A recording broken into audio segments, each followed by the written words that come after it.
These are Carissa macrocarpa.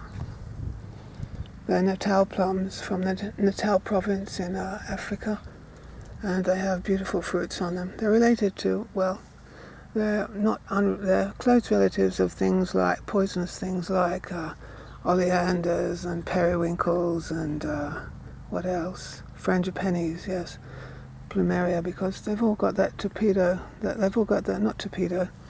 They've all got those propeller-shaped flowers, like a propeller. This one's about to bloom. They have edible fruits. They're covered in thorns.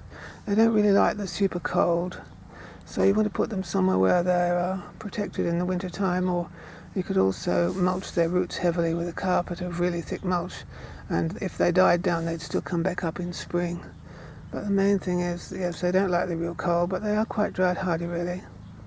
They're not a bad pot specimen. You can put them in a bucket. I had them growing in a bucket a few years ago, and just a normal plastic bucket from the supermarket. You drill holes in it and fill it with a good quality potting mix, and you will get good sized shrubs that are big enough to fruit. They have fruits, red fruits, the Natal plum, and they're red and they do attract birds. They taste very nice too. I thought they tasted nice, but the birds didn't leave me very many. I want to grow more of them though. You can grow them in a cold climate as long as you brought them in for the winter time in the pots. They're not that thorny. They do have thorns, but I mean, some people have indoor cacti, don't they? Cacti. There's a thorn. That's what the thorn looks like. So they are quite sharp, but just if you just were wary of them, they do make a nice glossy-leaved indoor plant. They do. Natal plum, Carissa macrocarpa. Lovely and glossy, aren't they? And the flower too does have nice perfume, like a frangipani or a gardenia. I can't wait for this one to bloom in a day or so's time. Look at that bloom. So exciting.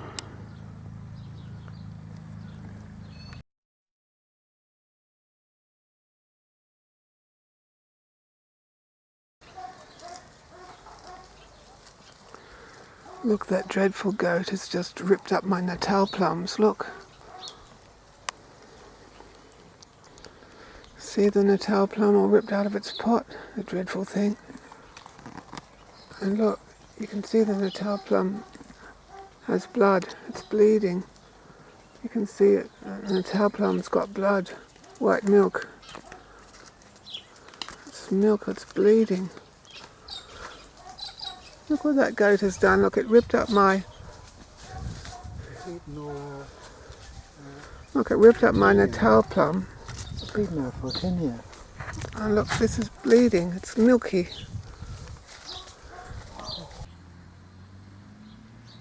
See, Natal plums bleed. They bleed milky latex, just like frangipanis and oleanders and all of that milky poisonous family.